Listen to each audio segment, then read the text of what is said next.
Hey you guys, welcome back to another anatomy video. In this video I'm going to be going over digestion.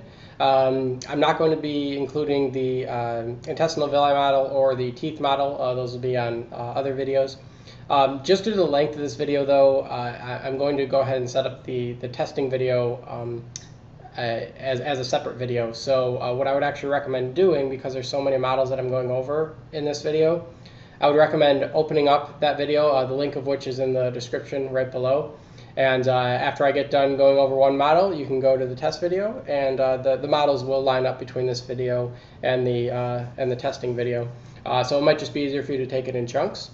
If you feel like you already know all this material and you don't want to watch this lesson, go ahead and skip ahead and just go ahead to that video. At the same time, if you just want to know the flow of material through the entire digestive tract, towards the end of this video, I'm going to include a spot where I basically just go right through that. So if that's all that you're looking for, again, you can just skip ahead in this video. I don't want the fact that this is so long of a video to hinder you from wanting to watch it.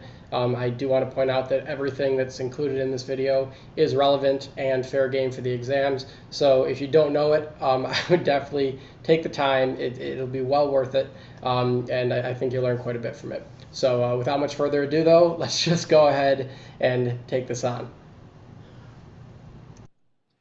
All right, so to get started with the digestive system, we're going to start with the head. Right now we're looking at a sagittal head, which means that they've taken this model and cut it in half, basically, right down the midline of the body. So this would probably be the right side that we're looking at right now. I'm going to go ahead and first break down the bones, then I'll talk about the tongue and the uvula and those other structures and point those out. And then we'll end with the pharynx, and I will break that down into its three different components. So let's go ahead and look at the bones first. This bone right here is going to be the maxilla bone. Okay, there's this line right here, and that's actually supposed to be the separating line between where the maxilla ends and the palatine bone begins. So this would be the palatine bone right here, up until this line, and then the maxilla is up here. We also have our mandible, which would be right down here, which is your jawbone itself. The mandible is another name for that. And we also have right here the hyoid bone. The hyoid bone is pretty interesting. It's the only bone in the body that's not actually connected directly to any other bones. So just a little interesting fact about that. All right, so moving on, this is going to be the tongue, which I hope should be obvious just by looking at this model. Again, the food would come in here, right, and then your tongue would be right here. And if we look here, this is going to be the uvula, okay, the thing that basically hangs down in the back of your throat when you have to go to the doctor and go, ah, that's the uvula that you're seeing back there, and so we see it right here as well. So let's go ahead now and break down the three different parts of the pharynx. The pharynx is essentially this tube that runs all the way down here like this.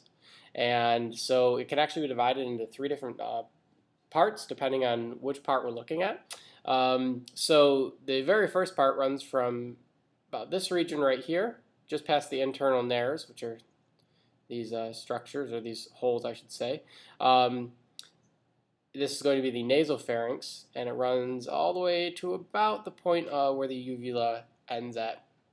And the next region of the pharynx is going to be the oropharynx. And the oropharynx, refers to the mouth, or oral, whereas naso refers to the nose. Okay, and so we see the nasopharynx again up here, all the way down to the uvula. The oropharynx would be right here. And then the laryngopharynx would begin right about in this region. Think about laryngopharynx, think of laryngo, think of larynx, or your vocal cords, which we see right down here. So you have your laryngopharynx, oropharynx, nasopharynx. We also see the esophagus, which is going to be right here. So to give you an idea what you're looking at, this is actually the windpipe, or our trachea. And so when we swallow, we would eat food, we'd swallow, and when we do that, it would actually cause this structure right here, known as the epiglottis, to fold over the trachea so that we don't choke, and food then would actually go back here through the esophagus and down into the stomach, which I will go ahead and move on to that model right now.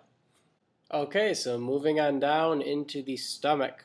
This is the esophagus right here. This is the area where food is actually going to be entering into the stomach. Before I go much further, let's just talk real quick about the sphincters that we find in the esophagus. There are two different sphincters in the esophagus. There's an upper esophageal sphincter and a lower esophageal sphincter. The lower esophageal sphincter is going to be right around this region. The upper esophageal sphincter would have been up towards the beginning of the esophagus, and that's when you swallow, you're consciously in control of that upper esophageal sphincter.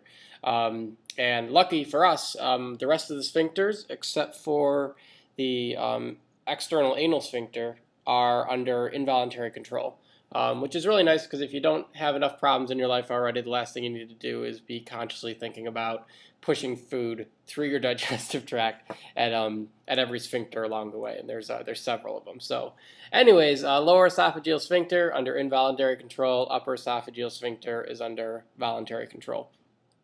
We're going to look at the muscles here next of the stomach. There's 3 layers of muscles to the stomach. We have a circular layer of muscles, which we see going in this direction, okay, all around. They've actually removed part of that layer, so just deep to that we have this muscle layer, which these are known as the oblique muscles. And oblique muscles always go on an angle. If you remember from learning about the abdomen and the stomach muscles, or the muscle of the large muscle man, I should say, you have your internal and your external obliques, and both of those run on an angle as well. So just a nice way to remember that. Obliques run on an angle. And then the longitudinal muscle, although we can't really see it very well in this model, it's a muscle that runs the length on the underside right here of the stomach. So speaking of that too, we have 2 different curvatures. We have a lesser curvature, which we see up here of the stomach, and we also have a greater curvature, which we see right down here, okay? So I'm actually going to move on and open this model up for you.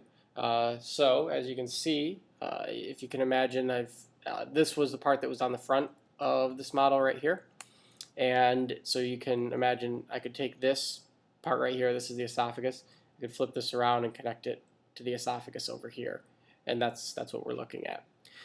So the stomach can be divided into a couple different regions. After we get past the esophagus, as we get into the stomach, we have a region right here known as the cardia. We also have a region over here known as the fundus. A way that I like to remember the fundus, maybe this will help you. This kind of looks like a slide. It looks like it'd be a fun thing to slide down. So fundus, fun. Maybe it helps you out. It worked for me. So use that if you need to. And then we also have the body, which is going to be this region right here, and the pylorus, which is up here. We then would see the pyloric sphincter right here, and this is going to be the sphincter that the food goes through. After the stomach's done with it, it's going to go into the small intestine once it gets through this pyloric sphincter. We also have rugae, which are these ridges that we see inside of the stomach as well. So if you see the term rugae, that's what we're referring to, are just these ridges inside the stomach. Like I mentioned just a moment ago, the pyloric sphincter is kind of the final stop for the food in the stomach before it's pushed out into the small intestine, specifically the duodenum of the small intestine. And we are going to go ahead and take a look at the liver model next, actually, to go ahead and break down what's happening there. So let's move forward. Okay, so here's that liver model I just mentioned.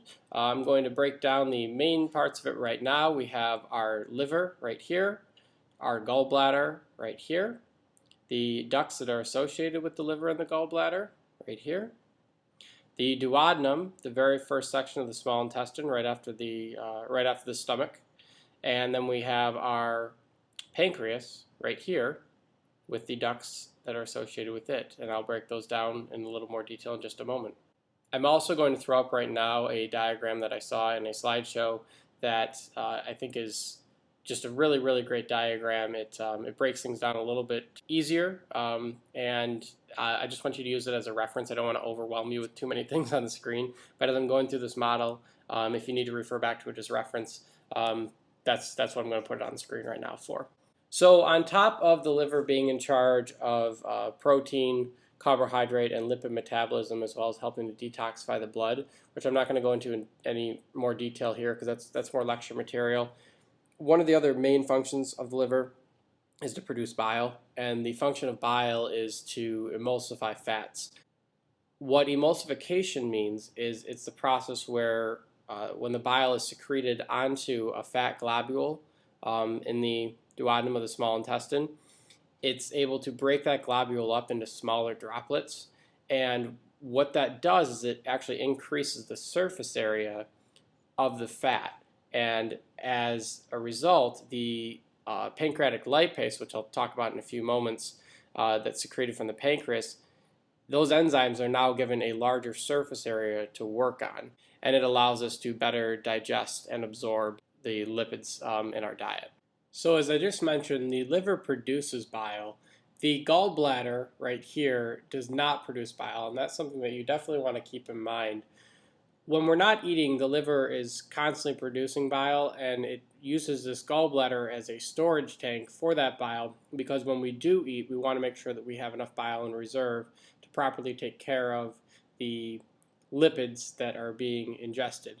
And so what happens is right down here at this area called here known as the hepatopancreatic ampulla, we have the hepatopancreatic sphincter, and that's closed when we're not eating. And so you can basically see it this way, that the liver is producing the bile.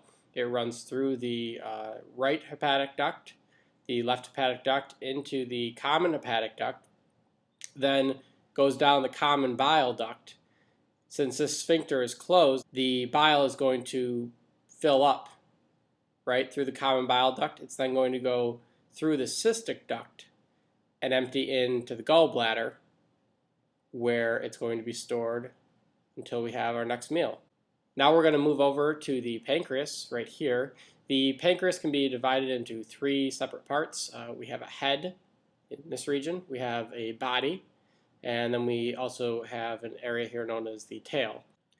The pancreas is going to be what we call a mixed organ, and that means that it has both endocrine and exocrine functions, the endocrine functions being the hormones that it secretes, which were talked about in a previous unit, so I'm not going to get into too much detail with that.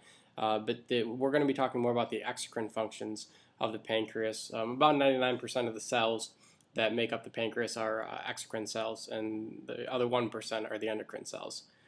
But again, we're just going to be really focusing on the exocrine functions. And so some of the exocrine secretions that we have coming from the pancreas, there are enzymes that are used to help break down the food that's entering into the duodenum of the small intestine from the stomach. And so the pancreas is going to be secreting pancreatic lipase, which is used to break down the lipids. It also produces pancreatic amylase, which breaks down the carbohydrates further in our diet. It also produces trypsin, which is used for protein digestion. And then it's also going to be secreting something known as bicarbonate ion. And what bicarbonate ion does is it helps to neutralize the chyme, which is, chyme is the food mixed with the stomach acid that's entering into the duodenum of the small intestine. That stomach acid is very acidic, and if we didn't have the bicarbonate ion being secreted by the pancreas, it would actually tear up our small intestine pretty quickly. So the bicarbonate ion is used to help neutralize those stomach acids that are in the chyme. In terms of the ducts of the pancreas, we have the pancreatic duct, which runs right here, and we also have a duct known as the accessory duct for excess pancreatic secretions, and we see that right here. So this will be the accessory duct, and this is going to be the pancreatic duct. I mentioned a few moments ago that this area right here was known as the hepatopancreatic ampulla. It's also referred to as the ampulla of Vater. But where we get that term is from the fact that this common bile duct right here carries secretions from the liver, right? And the term hepatic refers to liver. And this duct right here carries secretions from the pancreas. So when we converge the two together, it forms what we call the hepatopancreatic ampulla, and that's where we get the term from. The final thing I want to point out with this model, especially even for the lecture exam portions, there's a really good chance that you're going to be tested on having to know the flow of bile through these different ducts. And so let's just go over that and recite that one more time. When we eat, the flow of the bile is going to be going from the right hepatic duct, the left hepatic duct, into the common hepatic duct. It's then going to meet up with secretions that are coming from the gallbladder through the cystic duct, and then continue on as the common bile duct right here. So make sure that you study these ducts really, really well and know the flow. Again, also be familiar with the fact that when we're not eating, this hepatopancreatic sphincter right here is going to be closed, and so the flow of bile when we're not eating is going to be going up this common bile duct through the cystic duct and into the gallbladder. Just make sure you're really, really familiar with that flow and how these ducts function in relation to the gallbladder, because again, there's a really good chance that you'll see questions regarding that on the lecture exams. But now that we've covered this plaque and we've gone over again the liver, the gallbladder, the pancreas, and the duodenum of the small intestine, we're going to go ahead and move on now to the flat digestive model, which is where we'll see the rest of the small intestine, and we'll also talk about the large intestine as well. So let's go ahead and take a look at that. Okay, so here is that flat digestive model that I just mentioned. My model that I'm using for this video is probably a little bit different than what you have in your classroom. It's relatively the same thing, but it does look a little bit different. I just didn't have the exact model when I was making this video, so don't become overwhelmed or anxious about it if you haven't seen this exact model before. It's very similar to yours, and it's what I'm going to be using to go over the main structures. So before I go any further, just to give you an idea of how this relates to the liver plaque that we just saw, this is the stomach up here. We see the duodenum right here, the very beginning part of that small intestine. The pancreas would be right here, and the liver would exist up here. We can't see it on this model just because they removed it, but to give you an idea of what we're seeing, that liver plaque would have been up here. That's what we're looking at. So I'm going to go ahead and break down the small intestine first, and then we'll move into the large intestine. I'm not going to be going over the lecture material for this. I'm more or less just going to be pointing out the structures, so make sure that you're also studying your lecture notes as well for the lecture exam, but this is more for the lab exam that I'll be pointing out these structures.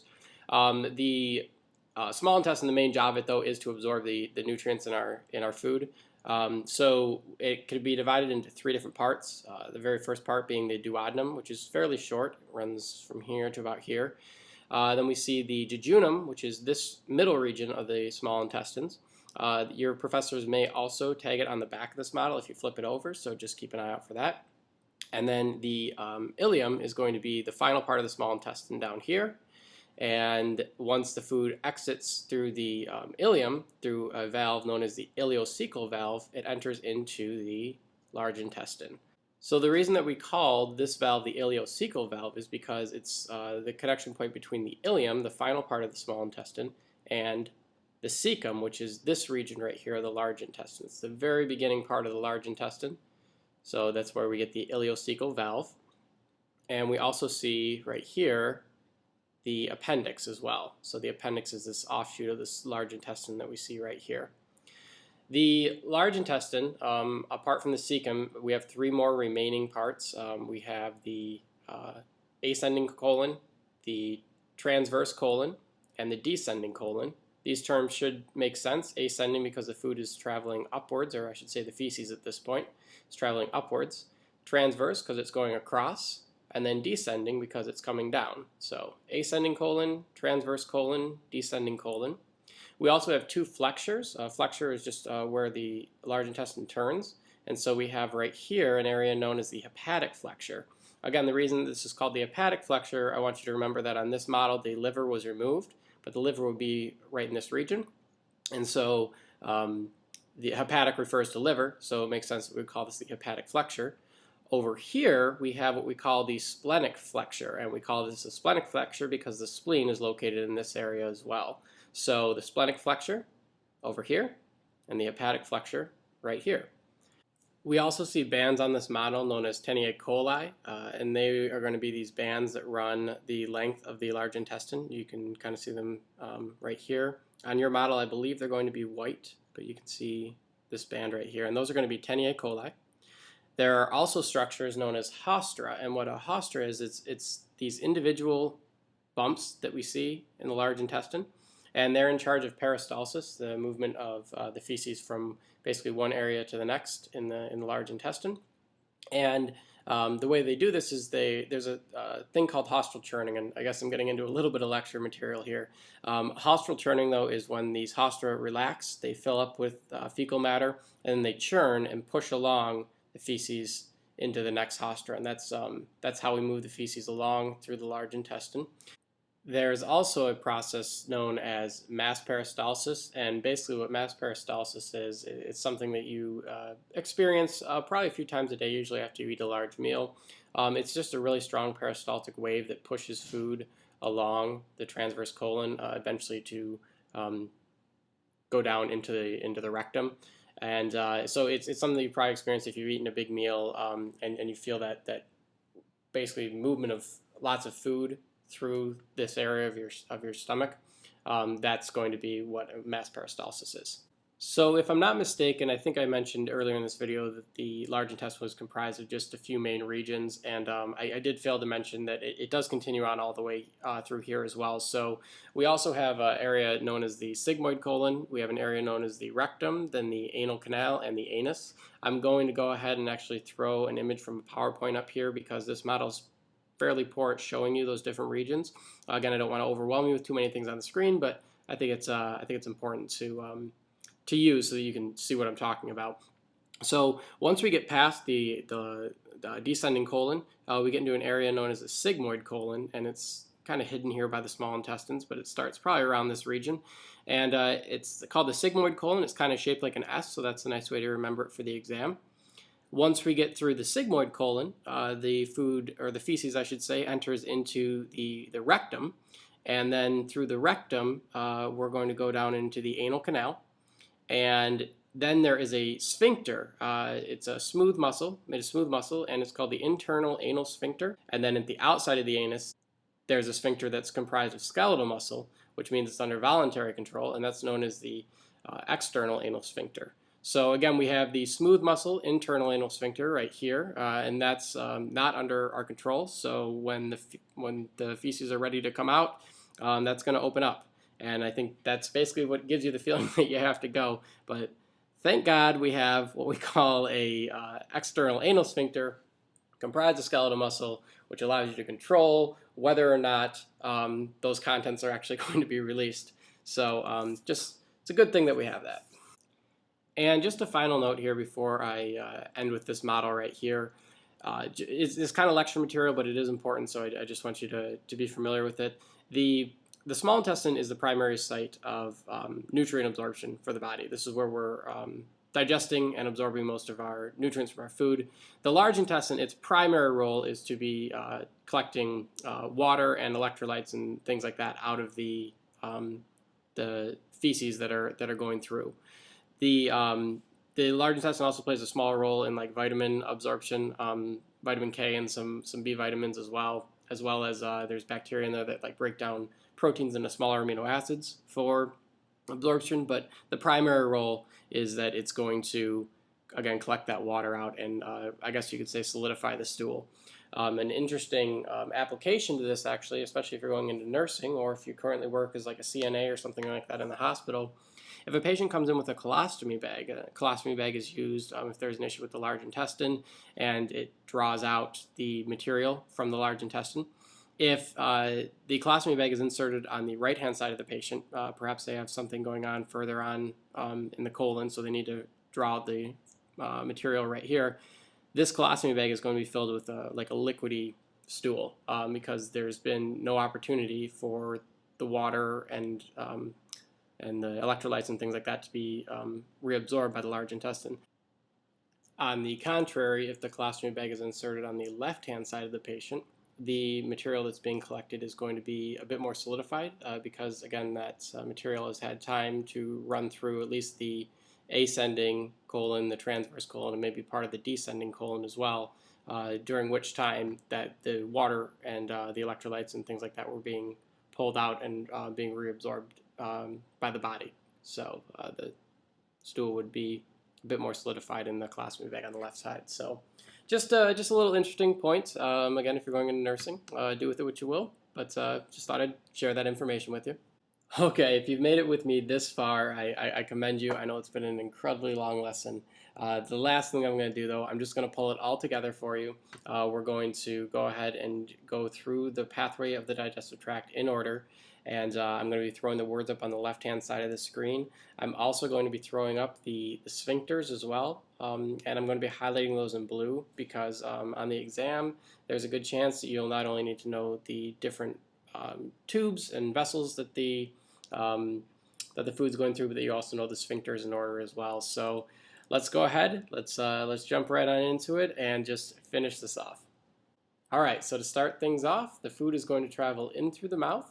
It's going to travel through the oral pharynx, through part of the laryngopharynx, and then we have our first sphincter. It's under skeletal muscle. It's known as the upper esophageal sphincter, and it's under voluntary control. We won't find any more voluntary control sphincters until we get to the external anal sphincter at the very end of this digestive tract. Then it's going to travel through the esophagus. The esophagus is going to come down. It's going to end right here at an area known as the lower esophageal sphincter. Again, that's under smooth muscle control, so it's involuntary. Food travels through the stomach. Okay, it gets churned and mixed up in here. And some digestion occurs as well, but we're going to then leave through the pylorus, and the pyloric sphincter, I should say, right here. That's under involuntary control as well. Once that food goes through the pyloric sphincter, it's going to travel into the duodenum of the small intestine. This is where we're going to have bile, which is secreted from the gallbladder and the liver, as well as the pancreatic juices like pancreatic amylase, pancreatic lipase, trypsin, and bicarbonate ion. Those are all going to be secreted onto the chyme that's entering the duodenum of the small intestine. Again, we did have the hepatopancreatic sphincter right here. That's not going to be included in the sphincters in order, though, because of the fact that this is more of an accessory sphincter. The food's not actually traveling through it. So we travel on down then. The food goes into the duodenum of the small intestine. And then we move on into the jejunum, then the ileum. Again, the small intestine is where most of our absorption of our nutrients is taking place. The food then moves through, going from the small intestine into the large intestine through this sphincter known as the ileocecal valve. Okay, and then it ends up in an area right here known as the cecum. Okay, you can disregard the appendix in terms of where the food's traveling, but this would be the appendix.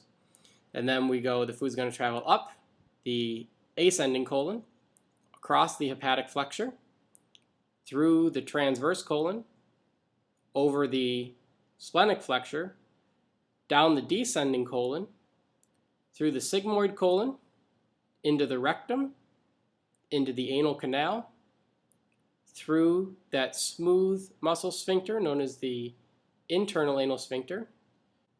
It then goes through the external anal sphincter, again comprised of skeletal muscle, which is under voluntary control, and then finally through the anus and out of the body. Okay, so there it all is. If you're still here with me, congratulations on making it this far. Again, I know it was a lot of information to take in. Again, all relevant for the exams though. So make sure that you study this and understand it by the time the exam comes. One thing that I did fail to mention throughout this video, I just kept referring to everything as the digestive tract. Another name for that is the alimentary canal. So if you see that term, that's what we're referring to, is essentially the tube that runs from mouth to anus is known as the alimentary canal. So, but with that being said, best of luck on your exam. Study this again as many times as you need to, and hopefully I will see you again soon in another anatomy video.